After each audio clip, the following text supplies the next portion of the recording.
Hello, how are you guys? Today is Sunday, February 22nd, 10 minutes on the timer. We are doing a video and we're doing show and tell, and excited to tell you about this guy. This is Hooter. He is in pretty good shape. He's got two problems. One is his toe. You see his toe there. Look at his little toe. His toe is damaged. I have a very good friend who does costume repair, and I should ask her. I should ask her if she knows how to sew Hooter's toe. But you know what? Hooter, he's an adventurer who has gone across the cosmos. So I think Hooter, maybe he's all right with it. He's like, hey, I earned that. Chicks dig scars. Hooter has two other, one other thing is that he is worn a little bit. His tag is so worn we can't read anything on it, almost completely blank. And then the only other thing wrong with Hooter is that Hooter doesn't have a good base. He doesn't have a good, his balance is not very good. He doesn't have so if Hooter is sitting on the couch, he just wants to go nose first into the ground. He does not. Hooter, show him. Look, see? That's what he does. So Hooter doesn't have a good center of gravity, but Hooter is one of my favorite characters. I love so much about this plush. So this is an old Disneyland plush. He's got his little shirt on, and I'm going to tell you, Hooter is from Captain EO. And in Captain EO, Hooter is more green than this. But you know what? I think this shade of gray, I don't know if he was made this color or, sometimes stuffed animals, they change over time. The dyes that they use don't, whatever, they fade or whatever. So it might be that. But Hooter is from Captain EO, which was the Michael Jackson 3D movie that they had at Epcot and Disneyland. And I think he's from Disneyland. I always remember this joke. When I was a kid, we went to Epcot. It was the first time I had ever been to Epcot. And they were playing Captain EO. And I remember my dad making a big deal and telling us, tell our teachers when we went back to school, because we went on vacation in August. So it was right before going back to school, went to Florida in the hottest month of the year. And he said, tell your teacher, this is what you learned. This is what you saw. And so Epcot was it was an educational place, and I like learning. But the one thing I didn't learn anything from was from this attraction. There was very little to learn, but I was fascinated with it. It was a 3D movie. I imagine it's on YouTube. I do have a copy of it, but I feel like it might not be, but I feel like it should be. I know a lot of Disney rides and stuff are on YouTube. Captain EO, because of the music, might be blocked. I don't know, but I have a copy. They played it on television in 2D. So there are pretty good copies that exist. They did like a premiere and to promote it, and rather smartly at the time, because at the time, the best we could all do was copy it and then, trade it with a friend or something. But it made sense because I think, no one was going to watch it at home and say, well, now we can cancel our trip to California. We don't need to go anymore. But this was a big deal. They did like a big opening, and then I think they had a 25-hour party to promote the opening of Captain EO in Disneyland, if I remember correctly. And so in the story, Captain EO is played by Michael Jackson. The film was directed by Francis Ford Coppola, the director of The Godfather, and produced by George Lucas. And it starred Michael Jackson, the hottest pop star in the world. And I remember we went to Epcot, we saw it, and the woman before, she goes, how many of you have seen Captain EO before? And like 2 or 3 hands went up, and I was like, oh, I'm so jealous of those people. But I knew 10 minutes from now, I'm on the same page as them. And she goes, how many want to guess how many times I've seen it? And she got so much laughter from that. And that stuck with me. Like to this day, I could picture that lady's face, because I was like, that's a funny lady. That lady got a laugh. She probably told that joke every time, including the first time she saw it. How many times do you think I've seen it? Oh boy, it's the 30th time today.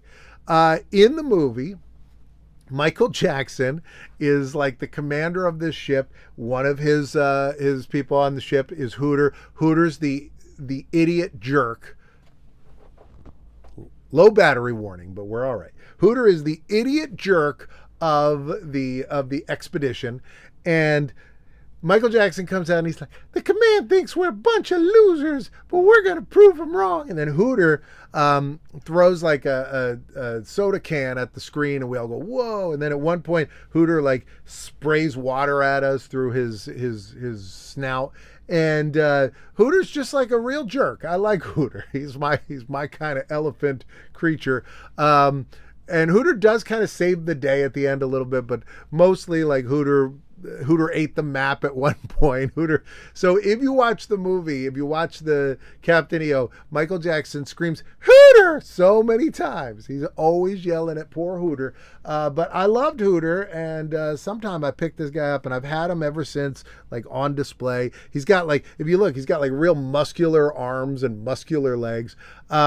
They wanted to dub Michael Jackson's voice. I want to put him where you can see him. I'm going to have to hold him. I feel like a weirdo, but I'll hold him the whole time. Speaking of weirdos, they had Michael Jackson as the star of this movie, and Michael had his distinctive high voice, which, by the way, was not his natural voice. Michael Jackson did a fake voice all the time. So when you were watching him and he talked with that voice, that was a put on voice. He did not speak that way casually with people that knew him. That was his performance voice, which is interesting and logical, though. Who would have a voice that high? Why would that happen? But Michael Jackson, when they did the film, they went to Francis Ford Coppola. Like First Day of Dailies, the executives were like, what the heck is going on? And they said, what if we get somebody to dub his voice when he's not singing? And they were like, no, I don't think we can. I don't think we can, have Michael Jackson open his mouth and it's like, the command thinks we're a bunch of losers. But we're going to prove them wrong. I remember the two stars of the movie Breakin' are both in that movie. One of them you see, and the other one, I believe, is in a costume where you don't see him, but he performs. And so that's super cool. But I loved that movie. I thought it was a very cool 3D movie. Michael Jackson, a bit of a fallen star, as you know, a star that we learn too much about. And I don't like that. I know with a lot of older stars of decades prior to that, there were probably some really bad stories that we could have heard and we didn't hear them. And as much as you want the guilty person to face some kind of scrutiny and stuff like that, it's also nice just not to know. Like, it would be nice if I came from another planet and I just watched a Michael Jackson movie and enjoyed it. Like, if somebody out there that is seeing that on planet Neptune, they're like, oh, this guy must be a nice guy because he talks like all of us here on Neptune. So anyway, Hooter was one of the characters. There was also another one I think was like Fuzz Face or Fur Face or something, but it was this like two-headed fuzzy monster. And there is a couple things that I really like in Captain EO. One was it was 3D like we're used to today, back when no one was used to that. Prior to that, what we had for 3D was we would get a pair of 3D glasses that would basically look like this, but one lens would be bright red, one lens would be bright blue, and everything would look very weird until the 3D happened, and you'd get a headache and you couldn't really see anything. And I loved that kind of 3D. So when I saw this kind of 3D, oh my goodness, I was shocked and blown away by it. I thought it was something else. They also do a trope that I love in that their garbage falls on Michael Jackson, and always, when garbage falls on somebody in a movie, there's a banana peel. And there was a banana peel. There also were eggs, which I was like, just like fried eggs, like perfect fried eggs too. Like someone had thrown away perfect fried eggs and landing on Michael Jackson, they still look perfect. Interesting movie, very short, fun little song. Angelica Houston is fantastic at the end. Just a really scary, visual. And Michael Jackson's good in it. And it is not his only acting performance I enjoy. I also very much enjoyed Michael Jackson's performance in Men in Black 2. If you've ever seen that, the first Men in Black, Michael Jackson was shown on the screen as an alien. And so when they did the sequel, he said, I want to be in it. And they put him in it. Well, I'm out of time. I'll see you tomorrow.